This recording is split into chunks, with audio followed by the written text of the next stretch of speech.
magpapatawag po ako ng investigasyon sa Senado. Maganda ngayon pa lamang, ayusin nyo na po, i-refund nyo na po yung mga pera.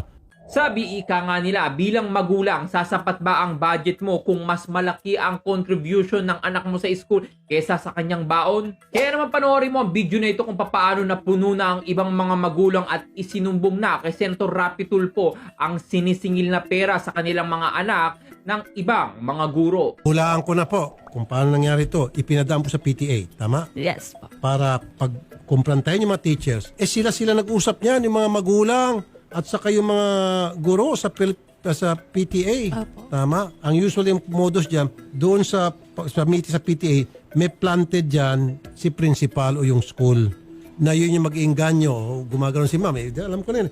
Mag-iinganyo na, sige, project pag-usapan natin na imbis na dapat pag-usapan tungkol doon sa grades at yung performance ng mga estudyante, ang pinag-uusapan, project. Di ba ma'am? Opo. Parehong modus, di pa nagbago. Opo. Bumalik na naman itong problema to. At kung maalala nyo yan, dahil dyan, napag-initan din ako ng mga taga-DepEd. Binanatan ako noon. Nakahanap sila minsan ng isang pagkakataon. Kinuyog ako because of that. Every day. Ma'am, napon po, Ma'am Lilibet. Yes po. Di ba ma'am, napatigil ko na ito many years ago na wala na po dapat mga contribution ito, even voluntary, stop na. Opo. Tigil na po yan, mga electric pan, kung ano pa mga project, para saan daw po yung pera? According po dun sa yung sa report po ng mga parents,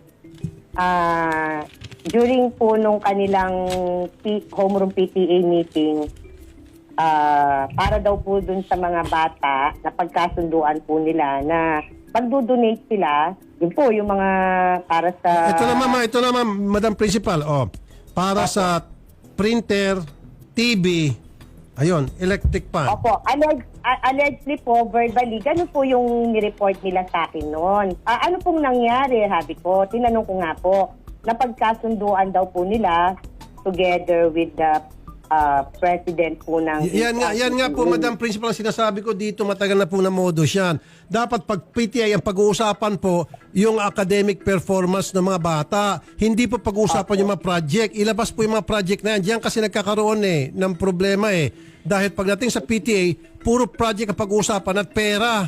Wala yung kumusta ng performance ni Juan, ni Pedro, ni Maria. Kumusta na itong subject na ito? Ano na mga grades ng anak mo? Ano bang problema ng anak mo? Bakit hindi nagpapasok? Bakit palagi inaantok? Etc. etc. Hindi yung puro project, madam. Opo. Napatigil ko na po ito ngayon. Ngayon, bumabalik na naman.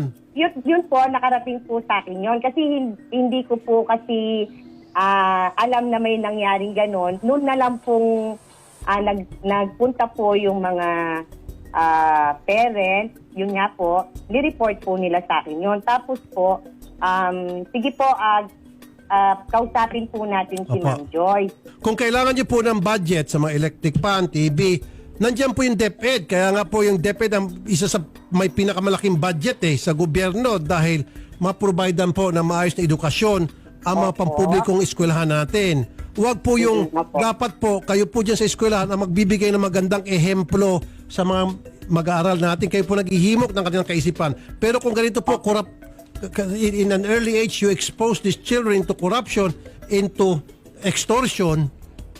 This is tantamount to extortion already. Wala. Ano pa maasahan natin sa mga kabataan natin? Paglaki, maging mga kurakot to. Maging mga balasubas, burumbado. Dahil in an early age, na-expose sila sa ganitong klaseng atmosphere, environment sa mga eskwelahan. Please, Madam Principal. Ayon sa mga magulang na nagreklamo kay Senator Rapi Tulfo, tila hindi nila alam kung saan napupunta ang mga perang sinisingil sa kanila ng mga guro. Yung president at saka po yung teacher, magkaano sila. So hindi nila alam kung nasan yung pera, nagtuturoan sila. Pero kanino po binigay yung pera? Po, Ma'am Joyce, on GCash, nagsisend po kami ng GCash at personal po sa mga anak namin. Tapos iba pa yung sa AIDS PTPA na binayaran namin, iba pa po yung mga na sinisingil na lang patches, iba't iba po. Iba pa po yung other funds na sinasabi niya na 190. Iba pa po yung HPTA na 250. Po pong mga parents na OFW. OFWs? Yes po, may kasama po kasi kami ng mga OFW na parents din po na student niya. Yung iba pa daw po yung mga hiniram niyang pera sa kanila. Iba pa yung contribution, iba pa nangihiram. siya. Meron po siyang nahiraman na parents na 10,000 pesos. Okay. Bakit? Ba't nangailan siya palagi ng pera? Nilalansi niya, yung gano'n, yung... Oo, gano'n niya. Yung binubulachi niya, gano'n. Yung Anong bulat siya ng bobola? nambobola po, para lang yung mga bata yung magiging... Tulay. Oo, tuloy. Para yung sa nanay na magpautang. Magpautang. Ganun po yung ginagawa niya. Gusto po yung yung tasa, yung mug. Yeah. Nagpagawa po siya ng Sample ng mag. Lahat po ng picture ng mga Yan. bata, binigyan po niya. So, Sino po ito? ayan po yung picture po. Pinagpagawa po ng mug na kami din po ang mga nagbayad. Kami nagbayad. This is na 70 pesos pero binayaran namin is 100 plus po. So kapritsyo niya, nagpagawa siya ng mag na hindi naman kailangan, hindi necessary. Pagkatapos, kayong pinagbayad. Opo. Ganun nga po. Tapos itong mag, pinambigay sa mga teacher. Opo. Lahat po ng mga subject teacher, meron po yung ganyan. Ayon sa tagapagsalita ng Department of Education, meron silang inilabas na memorandum na no collection policy sa lahat ng mga pampublikong paaralan. Kaya na lang, ganun ang galit ni Senator Rapi Tulfo sa kanyang reklamong natanggap. Magandang hapon po, ASEC. Senator Rafi, good afternoon. Napatigil ko na po ito ng panahon pero bumabalik na naman po. May mga eskwela naman po na naniningil po naman kung ano ng contribution. Baka pwede pong ito isang bagay na silipin po natin ninyo at mapatigil na rin po. ASEC, sir.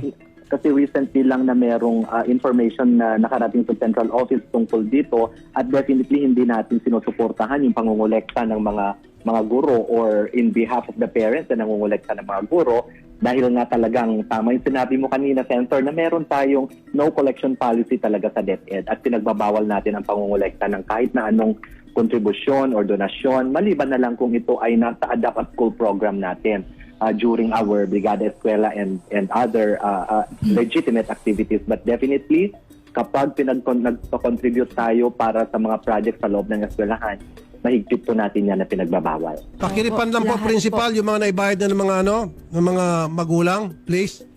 Ilan beses na po yun na sinasabi nilang babayaran nila pero hindi po sila Okay. nagbabayad. Yan, testigo siya. ASEC, Yes, Senator. we must make sure na ma-refund po ng eskwelahan. Yung mga pinambayad po sa mga electric pan, sa mga TV, kung ano-ano pa po. Isolid na lang po, ha? Yeah, we will get the full details of this collection and then we will coordinate with the principal. Kasi alam ko naman po, may budget naman yan from DepEd. Kung mga electric pan nilang pag-usapan, TV, floor wax, chalk, diba? May budget po dyan ang DepEd para dyan. Meron po tayong tinatawag na maintenance and other operating expenses na binibigay sa ating mga eskwelahan to cover specific expenses. Kaya nga po, so ang nangyari po kasi, may budget palang gano'n yung mga eskwelahan, siguro binubulsa po nila, tapos ngayon sinisingil po sa mga estudyante, kawawa naman, sinisingil sa mga magulang.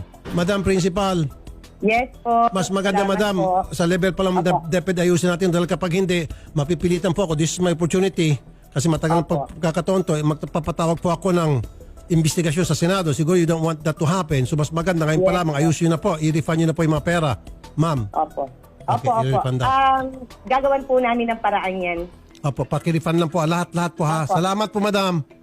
Isang pagpapatunay na sa hirap man ng buhay ngayon, malaki ang naitutulong ni Senator Rapi Tulfo gamit ang kanyang kapangyarihan at impluensya para matulungan tayong mga mahihirap na mga Pilipino. Kaya naman i-share mo na ang video na ito sa iyong pamilya at sa iyong mga estudyanteng anak para malaman nila na bawal ang mga ganitong klaseng contribution. Ikaw bilang isang Pilipino, pabor ka ba sa nais ni Senator Rapi Tulfo na tuluyan ng wakasan ang mga ganitong klaseng paniningil sa mga eskwelahan? Well, i-comment mo lang yung reaksyon sa video sa baba.